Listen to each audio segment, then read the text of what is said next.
യേശുക്രിസ്തുവിന്റെ നാമത്തിൽ എല്ലാവർക്കും സ്നേഹവന്ദനം. അനുഗ്രഹിക്കപ്പെട്ട ഈ നല്ല നിമിഷങ്ങൾക്കായിട്ട് ഞാൻ ദൈവത്തെ സ്തുതിക്കുന്നു, സ്തോത്രം ചെയ്യുന്നു. നമുക്ക് ഒന്ന് രണ്ട് തിരുവചനങ്ങൾ, അനുഗ്രഹത്തിന്റെ വചനങ്ങൾ പരസ്പരം ഒന്ന് പങ്കുവച്ച് നമുക്ക് ഒരു നിമിഷം ഒന്ന് പ്രാർത്ഥിക്കാം. ജീവനുള്ള തിരുവചനം വായിക്കുമ്പോൾ പലതിനെയും മറികടന്ന് ചില വ്യക്തികളുടെ മേൽ വന്നു വീഴുന്ന ദൈവത്തിൻ്റെ വാഗ്ദത്തങ്ങളെക്കുറിച്ച്, ദൈവത്തിൻ്റെ അനുഗ്രഹങ്ങളെക്കുറിച്ച് വിശുദ്ധ ബൈബിൾ പഠിപ്പിക്കുന്നുണ്ട്.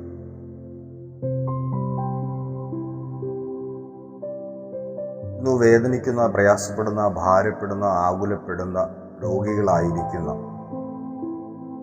ഒറ്റപ്പെട്ടു പോയ അനേകം മക്കൾ നമ്മുടെ ചുറ്റുപാടുമുണ്ട്. അവരുടെ മേലൊക്കെ ദൈവത്തിൻ്റെ ഒരു വാഗ്ദത്തമുണ്ട്. അത് ഇന്നല്ലെങ്കിൽ നാളെ നിറവേറ്റപ്പെടുന്ന ഒരു സമയമാണ്. അത് ഒരുപാട് വിദൂരമല്ല എന്നാണ് എനിക്ക് പറയാനായിട്ടുള്ളത്. നമ്മൾ പ്രാർത്ഥിക്കും തോറും, നമ്മൾ ദൈവത്തോട് അടുക്കും തോറും ആ വാഗ്ദത്തം നമ്മുടെ അടുത്തേക്ക് കടന്നു വന്നുകൊണ്ടേയിരിക്കും. അതിൻ്റെ ഒരു ഏറ്റവും വലിയ ഉദാഹരണമാണ് നമുക്ക് ദൈവത്തിൻ്റെ വചനം വായിക്കുമ്പോൾ യോഹന്നാന്റെ സുവിശേഷം അതിൻ്റെ 5-ാം അധ്യായം 1 മുതലുള്ള തിരുവചനം വായിക്കുമ്പോൾ അവിടെ നമുക്ക് കാണാൻ സാധിക്കുന്നുണ്ട്, ആട്ടുവാതിൽക്കൽ ബെത്സയിദ എന്ന എബ്രായ പേരുള്ള ഒരു കുളം, അതായത് ബെത്സയിദ കുളത്തെക്കുറിച്ചാണ് ദൈവത്തിൻ്റെ വചനം പറയുന്നത്. അതിന് 5 മണ്ഡപങ്ങളുണ്ട്, 5 വാതിലുകളുണ്ട്. ഈ 5 വാതിൽക്കലും പല വ്യാധികളിൽപ്പെട്ട രോഗികൾ കിടപ്പുണ്ട്.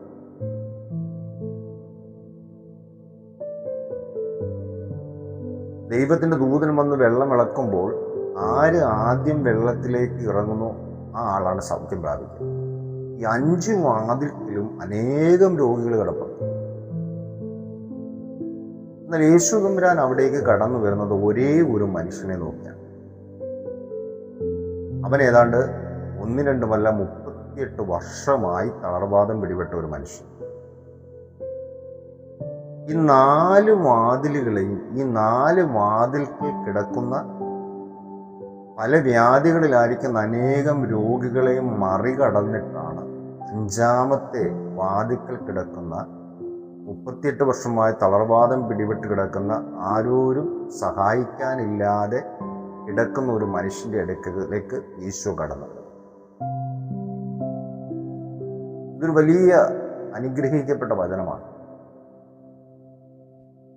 അവിടെയാണ് യേശു അവൻ്റെ അടുത്ത് എന്ന് ചോദിക്കുന്നത്, നിനക്ക് സൗഖ്യം പ്രാപിക്കാൻ ആഗ്രഹമുണ്ടോ? അല്ലേ? അവനെന്താ പറഞ്ഞ, ആഗ്രഹമില്ലാഞ്ഞിട്ടല്ല, എന്നെ സഹായിക്കാൻ ആരുമില്ല. ഇതുതന്നെയാണ് നമ്മുടെ പലരുടെയും അവസ്ഥ. പ്രാർത്ഥിക്കണമെന്ന് ആഗ്രഹമുണ്ട്, സൗഖ്യം പ്രാപിക്കണമെന്ന് ആഗ്രഹമുണ്ട്, ആരാധനയ്ക്ക് പോകണമെന്ന് ആഗ്രഹമുണ്ട്. പക്ഷെ നമ്മളെ സഹായിക്കാൻ ആരുമില്ലാത്തൊരവസ്ഥ, ഒറ്റപ്പെട്ടു പോയ അവസ്ഥ. അവനെയാണ് ഈശോ സൗഖ്യപ്പെടുത്തുന്നത്. ഈ 4 വാതിലുകളെയും മറികടന്ന് കിടന്ന അനേകം രോഗികളെയും മറികടന്നാണ് ഈശോ അവൻ്റെ അടുത്ത്. ഇതുപോലെയാണ് ചില വ്യക്തികളുടെ മേൽ കിടക്കുന്ന വാഗ്ദത്തം എന്ന് പറയുന്നത്. പലതിനെയും, പല തടസ്സങ്ങളെയും, പല പ്രതികൂലങ്ങളെയും, പല പ്രതിസന്ധികളെയും മറികടന്നു വേണം ആ വ്യക്തിയുടെ മേൽ ആ വാഗ്ദത്തം നിറവേറ്റപ്പെടുവാനാണ്.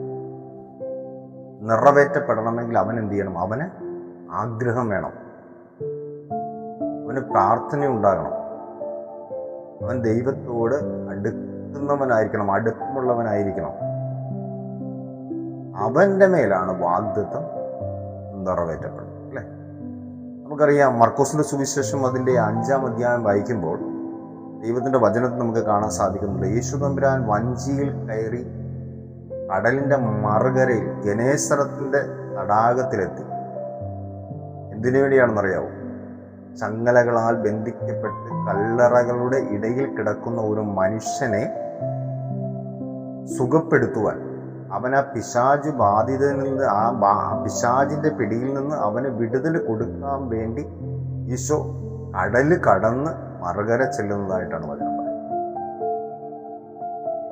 അവൻ കുറേ വർഷങ്ങളായി ചങ്ങലകളാൽ ബന്ധിക്കപ്പെട്ട് കല്ലറകളുടെ ഇടയിലാണ് അവൻ കിടക്കുന്നത്. ആർക്കും അവനെ ഒന്നും ചെയ്യാൻ കഴിയുന്നില്ല. എത്ര വലിയ ചങ്ങലകളും അവൻ പൊട്ടിച്ചു കളയുക. അവൻ തന്നെ അവന്റെ ശരീരം കുത്തി മുറിവേൽപ്പിക്കുകയാണ്. കല്ലുകൾ കൊണ്ട് ഇടിച്ചവന്റെ ശരീരം അവൻ തന്നെ മുറിവേൽപ്പിക്കുന്നു. അങ്ങനെയുള്ളൊരു മനുഷ്യനെ തേടി ഈശോ കടല് കടന്ന് അക്കരെ ചെല്ലുന്നതായിട്ടാണ് വചനം പറയുന്നത്. നമ്മുടെ ജീവിതത്തിൽ എന്തെല്ലാം പ്രതികൂലങ്ങളുണ്ടായാലും പ്രതിസന്ധികളുണ്ടായാലും ആഗ്രഹമുണ്ടെങ്കിൽ നമ്മുടെ അടുത്ത് ആര് വരും? കർത്താവ് വരും. കാരണം കർത്താവിന് നമ്മെ കൊണ്ട് ആവശ്യമുണ്ട്. വാഗ്ദത്തം നിറവേറ്റപ്പെടണം. അത് ഈശോ ആഗ്രഹിക്കുന്ന ഒന്നാണ്. ദൈവത്തിന്റെ വചനം നോക്കുമ്പോൾ അങ്ങനെ ഒരുപാട് കാര്യങ്ങൾ നമുക്ക് കാണാൻ സാധിക്കും. ദൈവത്തിന്റെ വചനം വായിക്കുമ്പോൾ നമുക്ക് വീണ്ടും കാണാൻ സാധിക്കുന്നുണ്ട്. 1 ശമൂവേലിന്റെ പുസ്തകം അതിൻ്റെ 16-ാം അധ്യായം വായിക്കുമ്പോൾ 1 ശമൂവേലിന്റെ 16-ാം അധ്യായം വായിക്കുമ്പോൾ നമുക്ക് കാണാൻ സാധിക്കും യിശ്ശയ്യായുടെ 8 മക്കളിൽ 8ാമത്തവനായ ദാവീദിന്റെ മേൽ അഭിഷേകം ചെയ്യുവാനായിട്ട് ശമൂവേലിനെ ദൈവം പറഞ്ഞയക്കുന്നു. നീ എണ്ണ എടുത്തുകൊണ്ട് പോകാൻ ശമൂവേലിനോട് ദൈവം പറഞ്ഞു. യിശ്ശയ്യായുടെ 8 മക്കൾ 7 പേരെ നിരത്തി നിർത്തി. അവിടെ ദൈവം പറഞ്ഞു, പ്രവാചകനോട് പറഞ്ഞു, ഇല്ല, ഇവരാരുമല്ല. ഇനി നിനക്ക് മക്കളുണ്ട് ചോദിച്ചു. പറഞ്ഞു, ഒരുത്തനുണ്ട്, അവൻ ആടിനെ മേയ്ക്കാൻ പോയി. അവനെ വിളിക്കാൻ പറഞ്ഞു. ദാവീദ് കൊച്ചു പയ്യൻ, അവനെ രാജാവായി അഭിഷേകം ചെയ്തു. അല്ലെ, 7 തലകളെ മറികടന്നാണ് 8ാമത്തെ തലയുടെ മേൽ രാജാവിൻ്റെ അഭിഷേകം, ആ വാഗ്ദത്തം നിറവേറ്റപ്പെട്ടു. അതുപോലെ യാക്കോബിന്റെ 12 മക്കളിൽ ജോസഫ്, ദൈവത്തിന്റെ വചനം നമുക്ക് കാണാൻ സാധിക്കുന്നുണ്ട്. ഇസ്രായേലിന്റെ ഒരു ഭരണാധികാരിയായി മന്ത്രിസ്ഥാനത്തേക്ക് ഉയർത്തപ്പെടുന്ന ജോസഫ്. രാജ്യത്തിന്റെ എല്ലാ അവകാശങ്ങളും ഫറവോ കൊടുക്കുന്ന ഒരു മനുഷ്യൻ. ഒട്ടക്കണറ്റി തള്ളിയിട്ടവനാണ്, വിറ്റവനാണ്, അടിമയായിട്ട് വിറ്റവനാണ്, ഉപദ്രവങ്ങൾ കൊണ്ട് നിറഞ്ഞാണ്. മറ്റ് സഹോദരങ്ങൾക്കൊട്ടും തൃപ്തിയില്ലാത്തവനായിരുന്നു ജോസഫ്.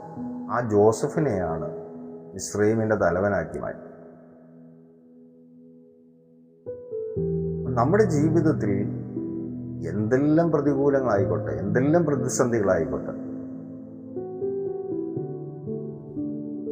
നമ്മുടെ തകർച്ച കാണുവാനോ നാശം കാണുവാനോ മുടിഞ്ഞു പോകുന്നതോ കാണുവാനായിട്ട് എത്ര പേര് കണ്ണു നട്ടിരുന്നുണ്ട്. പക്ഷെ നിന്റെ മേലൊരു വാഗ്ദത്വം ഉണ്ടെങ്കിൽ അത് ഇന്നല്ലെങ്കിൽ നാളെ എന്തിനെ മറികടന്നാണെങ്കിലും അത് നിന്റെ മേൽ തന്നെ വരും. അതിനെ ഒരു പിശാചിനും തടസ്സപ്പെടുത്താൻ കഴിയില്ല. ഒരു പിശാചിനും അതിനെ നശിപ്പിക്കാൻ കഴിയില്ല, തട്ടി മാറ്റാൻ കഴിയില്ല, തടസ്സപ്പെടുത്താൻ കഴിയില്ല. അത് കറക്റ്റ് സമയമാകുമ്പോൾ നിന്റെ മേൽ തന്നെ അത് വരും. അതുകൊണ്ട് പ്രിയമുള്ള ദൈവമക്കളെ, പ്രാർത്ഥിക്കുന്നതോറും വാഗ്ദത്തം നമ്മുടെ മേലെ വന്നുകൊണ്ടേയിരിക്കും, അത് അടുത്തുകൊണ്ടേയിരിക്കും. ദൈവം നമ്മെ സമൃദ്ധമായിട്ട് അനുഗ്രഹിക്കട്ടെ.